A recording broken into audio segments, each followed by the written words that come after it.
Good evening. I hope you've had a wonderful day today. Welcome to BVJ's Bedtime Stories. My name is Big Voice J, and this is a show where we get you ready for a great night's sleep with some old familiar stories that you haven't heard in a while.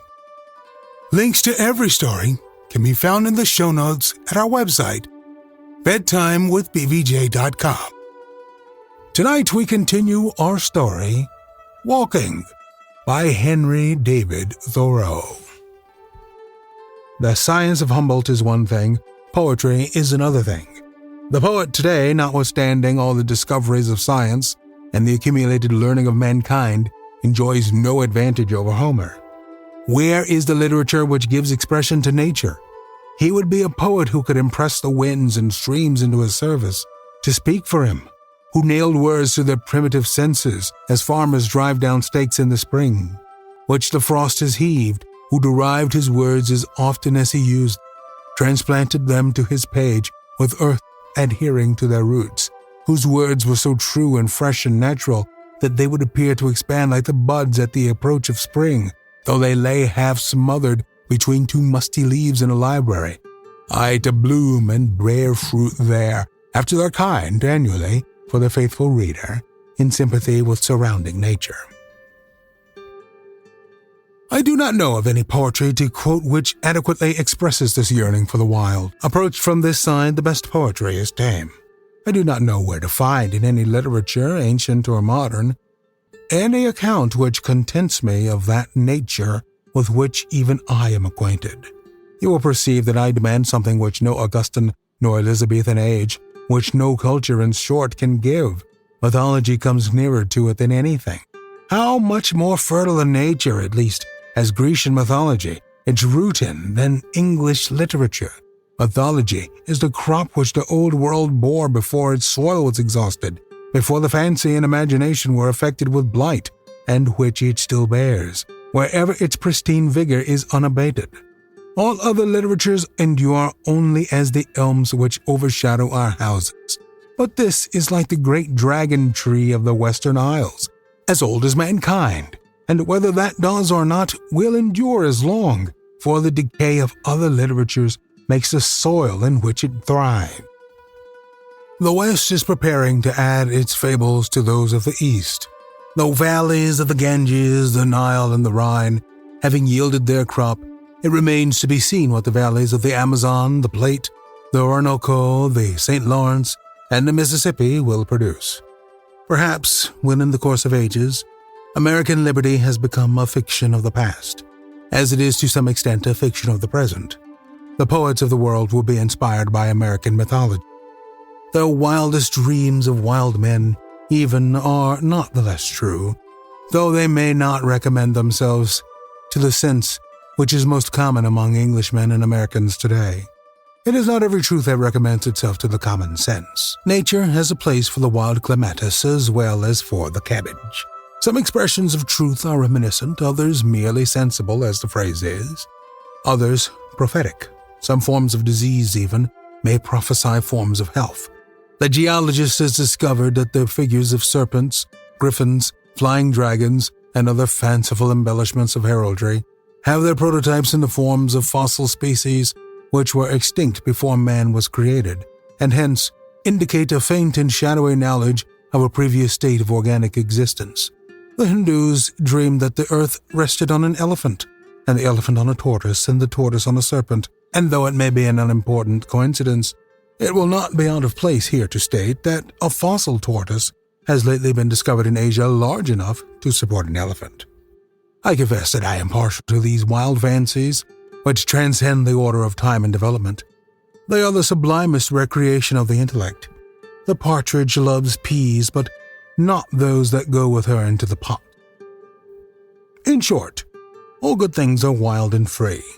There is something in a strain of music, whether produced by an instrument or by the human voice. Take the sound of a bugle in a summer night, for instance, which, by its wildness, to speak without satire, reminds me of the cries emitted by wild beasts in their native forests. It is so much of their wildness as I can understand. Give me for my friends and neighbors wild men, not tame ones, the wildness of the savage is but a faint symbol of the awful ferocity with which good men and lovers meet. I love even to see the domestic animals reassert their native rights. Any evidence that they have not wholly lost their original wild habits and vigor, as when my neighbor's cow breaks out of her pasture early in the spring and boldly swims the river, a cold gray tide 25 or 30 rods wide, swollen by the melted snow. It is the buffalo crossing the Mississippi. This exploit confers some dignity on the herd in my eyes, already dignified. The seeds of instinct are preserved under the thick hides of cattle and horses, like seeds in the bowels of the earth, an indefinite period. Any sportiveness in cattle is unexpected. I saw one day a herd of a dozen bullocks and cows running about and frisking in unwieldy sport, like huge rats, even like kittens. They shook their heads, raised their tails, and rushed up and down a hill, and I perceived by their horns as well as their activity their relation to the deer tribe.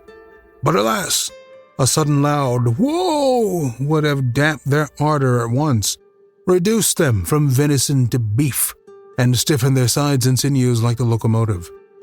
Oh, but the evil one has cried "woe" to mankind. Indeed, the life of cattle, like that of many men, is but a sort of locomotiveness.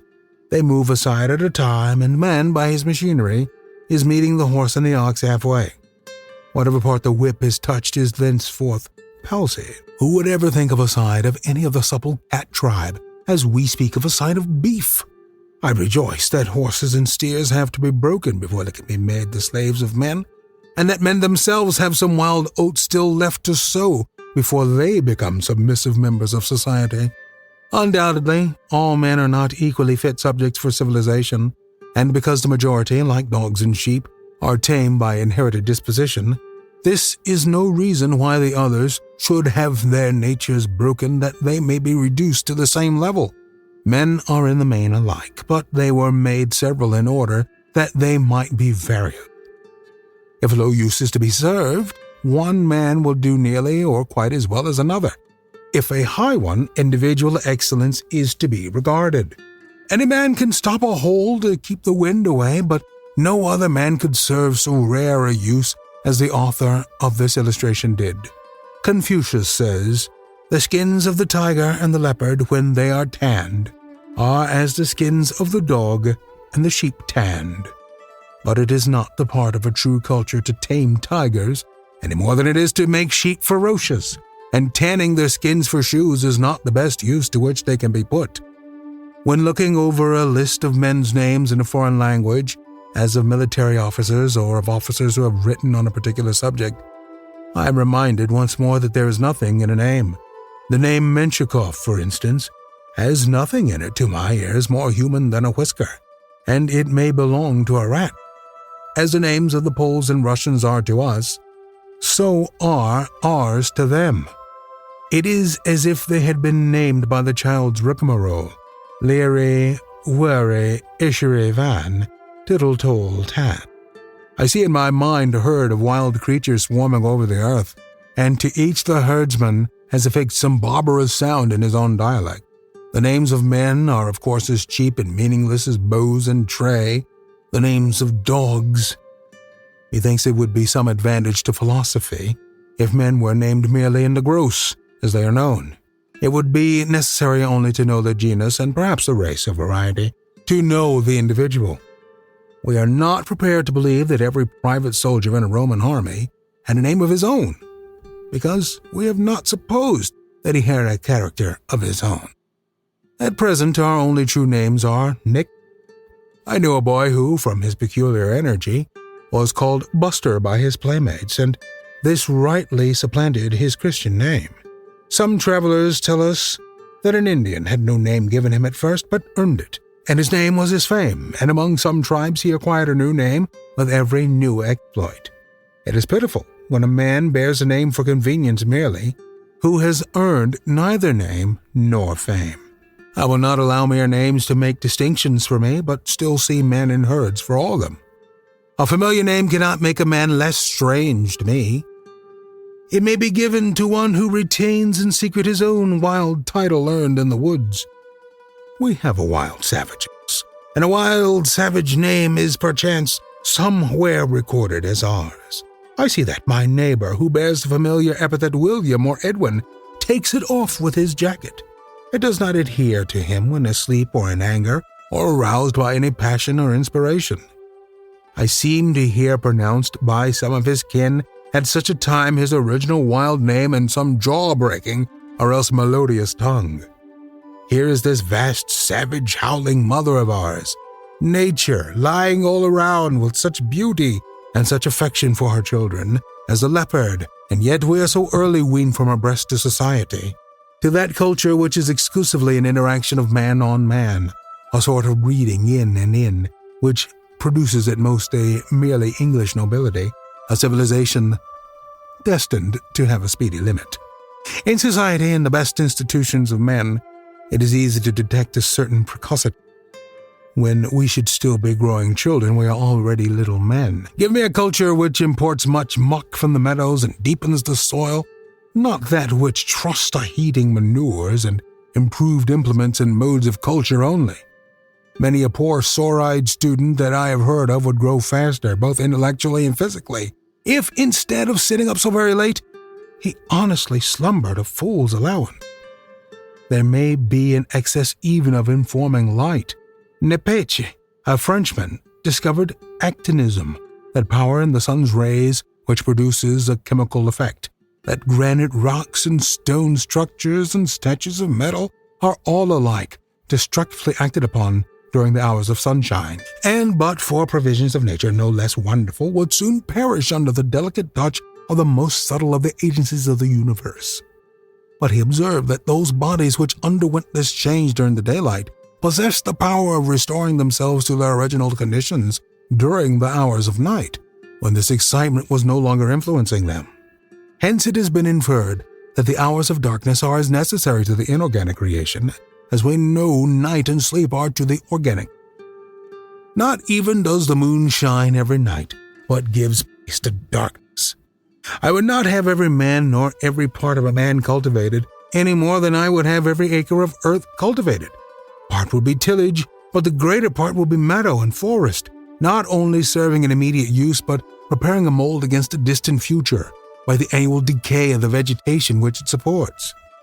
There are other letters for the child to learn than those which Cadmus invented. The Spaniards have a good term to express this wild and dusky knowledge, grammatica parda, tawny grammar, a kind of mother wit derived from that same leopard to which I have referred. We have heard of a society for the diffusion of useful knowledge. It is said that knowledge is power and the like. Methinks there is equal need of a society for the diffusion of useful ignorance, what we will call beautiful knowledge, a knowledge useful in a higher sense. For what is most of our boasted so-called knowledge but a conceit that we know something, which robs us of the advantage of our actual ignorance? What we call knowledge is often our positive ignorance, our negative knowledge. By long years of patient industry and reading of the newspapers, for what are the libraries of science but files of newspapers, a man accumulates a myriad facts, lays them up in his memory, and then, when in some spring of his life he saunters abroad into the great fields of thought, he, as it were, goes to grass like a horse, and leaves all his harness behind in the stable. I would say to the Society for the Diffusion of Useful Knowledge sometimes, go to grass. You have eaten hay long enough. The spring has come with its green crop. The very cows are driven to their country pastures before the end of May, though I have heard of one unnatural farmer who kept his cow in the barn and fed her on hay all year round. So frequently, the Society for the Diffusion of Useful Knowledge treats its cattle. A man's ignorance sometimes is not only useful but beautiful, while his knowledge, so-called, is oftentimes worse than useless, besides being ugly. Which is the best man to deal with, he who knows nothing about a subject and, what is extremely rare, knows that he knows nothing, or he who really knows something about it but thinks that he knows all? My desire for knowledge is intermittent, but my desire to bathe my head in atmospheres unknown to my feet is perennial and constant. The highest that we can attain to is not knowledge, but sympathy with intelligence. I do not know that this higher knowledge amounts to anything more definite than a novel and grand surprise on a sudden revelation of the insufficiency of all that we called knowledge before.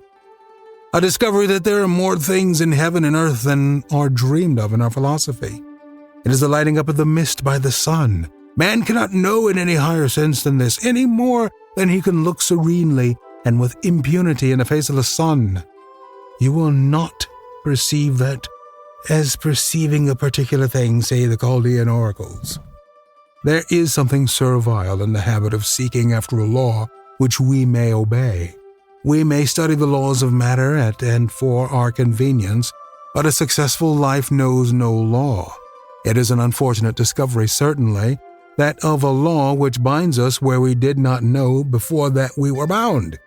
Live free, child of the mist, and with respect to knowledge we are all children of the mist. The man who takes the liberty to live is superior to all the laws, by virtue of his relation to the lawmaker. That is active duty, says the Vishnu Puran, which is not for our bondage.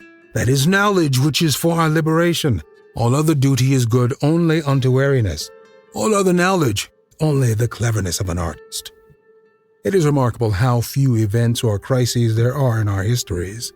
How little exercised we have been in our minds. How few experiences we have had. I would fain be assured that I am growing apace and rankly, though my very growth disturb this dull equanimity, though it be with struggle through long, dark, muggy nights or seasons of gloom. It would be well if all our lives were a divine tragedy even, instead of this trivial comedy or farce. Dante, Bunyan, and others appear to have been exercised in their minds more than we. They are subjected to a kind of culture such as our district schools and colleges do not contemplate. Even Mahomet, though many may scream at his name, had a good deal more to live for, aye, and to die for, than common. When at rare intervals some thought visits one, as perchance he is walking on a railroad, then indeed the cars go by without his hearing them. But soon, by some inexorable law, our life goes by and the cars return. Gentle breeze that wanderest unseen and bendest the thistles round, Laura of stones, traveller of the windy glens, why hast thou left my ear so soon? While almost all men feel an attraction drawing them to society, few are attracted strongly to nature. In their relation to nature, men appear to me, for the most part, notwithstanding their arts, lower than the animals. It is not often a beautiful relation, as in the case of the animals. How little appreciation of the beauty of the landscape there is among us. We have to be told that the Greeks called the world konkul, beauty or order, but we do not see clearly why they did so, and we esteem it at best only a curious philological fact. For my part, I feel that with regard to nature I live a sort of broader life, on the confines of a world into which I make occasional and transient forays only, and my patriotism and allegiance to the state into whose territories I seem to retreat are those of a moss trooper. Unto a life which I call natural, I would gladly follow even a will-o'-the-wisp through bogs and sloughs unimaginable, but no moon nor firefly has shown me the causeway to it. Nature is a personality so vast and universal that we have never seen one of her features. The walker in the familiar fields which stretch around my native town sometimes find himself in another land than is described in their owner's deeds, as it were in some faraway field on the confines of the actual Concord, where her jurisdiction ceases, and the idea which the word Concord suggests ceases to be suggested. These farms which I have myself surveyed, these bounds which I have set up, appear dimly still, as through a mist, but they have no chemistry to fix them. They fade from the surface of the glass, and the picture which the painter painted stands out dimly from beneath. The world with which we are commonly acquainted leaves no trace, and it will have no anniversary. I took a walk on Spaulding's farm the other afternoon. I saw the setting sun lighting up the opposite side of a stately pine wood. Its golden rays straggled into the aisles of the wood as into some noble hall. I was impressed as if some ancient and altogether admirable and shining family had settled there in that part of the land near Concord, unknown to me, to whom the sun was servant, who had not gone into society in the village, who had not been called on. I saw their park, their pleasure ground, beyond through the wood, in Spaulding's cranberry meadow. The pines furnished them with gables as they grew. The house was not obvious to vision, the trees grew through it. I do not know whether I heard the sounds of a suppressed hilarity. They seemed to recline on the sunbeam. They have sons and daughters. They are quite well. The farmer's cart path, which leads directly through their hall, does not in the least put them out, as the muddy bottom of a pool is sometimes seen through the reflected skies. They never heard of Spaulding and do not know that he is their neighbor. Notwithstanding, I heard him whistle as he drove his team through the house. Nothing can equal the serenity of their lives. Their coat of arms is simply a lichen. I saw it painted on the pines and oaks. Their attics were in the tops of the trees. They have no politics. There is no noise of labor. I do not perceive that they were weaving or spinning. Yet I did detect, when the wind lulled and hearing was done away, the finest imaginable sweet musical hum, as of a distant hive in May, which perchance was the sound of their thinking.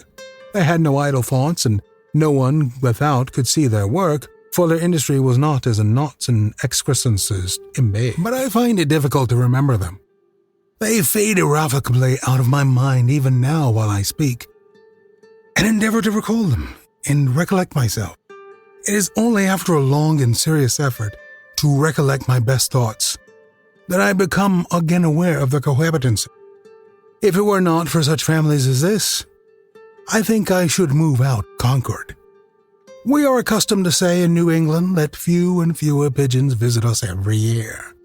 Our forests furnish no mast for them, so it would seem few and fewer thoughts visit each growing man from year to year, for the grove in our minds is laid waste, sold to feed unnecessary fires of ambition, or sent to mill, and there is scarcely a twig left for them to perch on. They no longer build nor breed with us. In some more genial season, perchance, a faint shadow flits across the landscape of the mind, cast by the wings of some thought in its vernal or autumnal migration. But looking up, we are unable to detect the substance of the thought itself. Our winged thoughts are turned to poultry.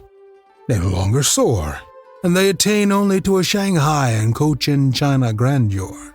Those great thoughts, those great men you hear of. We hug the earth. How rarely we mount. Methinks we might elevate ourselves a little more. We might climb a tree, at least. I found my account in climbing a tree once. It was a tall white pine on the top of a hill, and though I got well pitched, I was well paid for it, for I discovered new mountains in the horizon which I had never seen before. So much more, the earth and the heavens. I might have walked about the foot of the tree for 80 years and 10, and yet I certainly should never have seen them. But, above all, I discovered around me, it was near the end of June, on the ends of the topmost branches only, a few minute and delicate red cone-like blossoms, the fertile flower of the white pine looking heavenward. I carried straightway to the village the topmost spire, and showed it to stranger jurymen who walked the streets, for it was court week, and to farmers and lumber dealers and wood choppers and hunters, but they wondered as at a star dropped down. Tell of ancient architects finishing their works on the tops of columns as perfectly as on the lower and more visible parts. Nature has from the first expanded the minute blossoms of the forest only toward the heavens, above men's heads and unobserved by them. See only the flowers that are under our feet in the meadows. The pines have developed their delicate blossoms on the highest twigs of the wood every summer for ages, as well as over the heads of nature's red children as of white ones, yet scarcely a farmer or a hunter in the land has ever seen them. Above all, we cannot afford to live in the present. He is blessed over all mortals who loses no moment of the passing life in remembering the past. Unless our philosophy hears the cock crow in every barnyard within our horizon, it is belated. That sound commonly reminds us that we are growing rusty and antique in our employments and habits of thoughts. His philosophy comes down to a more recent time than ours. There is something suggested by it that is a newer testament. The gospel according to this movement. He has not fallen astern, he has got up early and kept up early. And to be where he is to be in season, in the foremost rank of time. It is an expression of the health and soundness of nature, a brag for all the world. Healthiness as of a spring burst forth, a new fountain of the muses, to celebrate this last instant of time. Where he lives, no fugitive slave laws are passed. Who has not betrayed his master many times since last he heard that note? The merit of this bird's strain is in its freedom from all plaintiveness. The singer can easily move us to tears or to laughter, but where is he who can excite us in a pure morning joy? When in doleful dumps breaking the awful stillness of our wooden sidewalk on a Sunday, or perchance a watcher in the house of mourning, I hear a cockerel crow far or near, I think to myself, there is one of us well, at any rate, and with a sudden gush return to my senses. We had a remarkable sunset one day last November.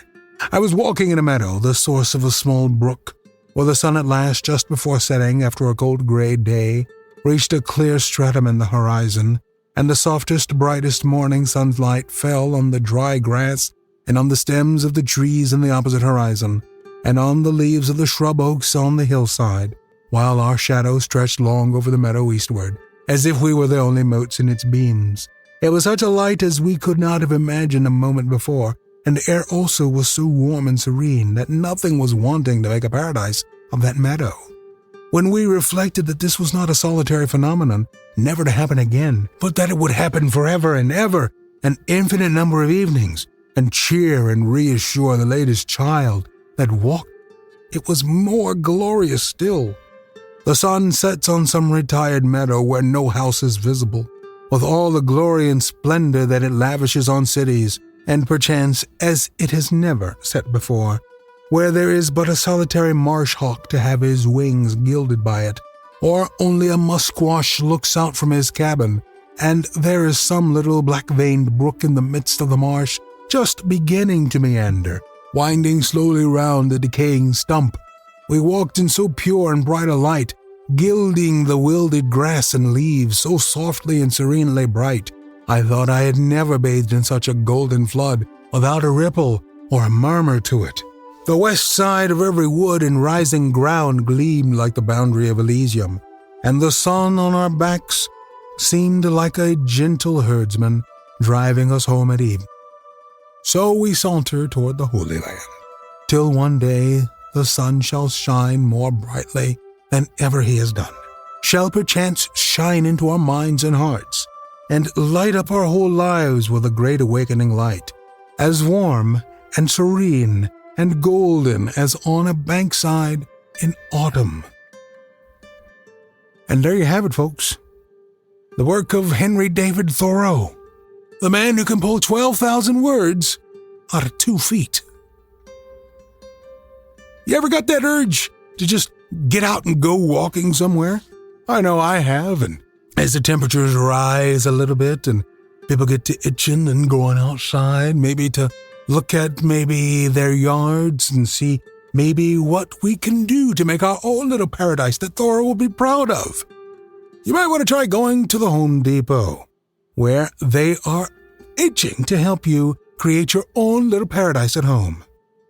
Enter BVJ in the promo code and it will do absolutely nothing because this is not a sponsored read.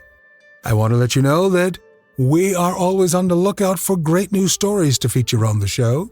And if you have one, please email me, bigvoicej@gmail.com. Thank you so much for listening. Good night. Diamond Club hopes you have enjoyed this program.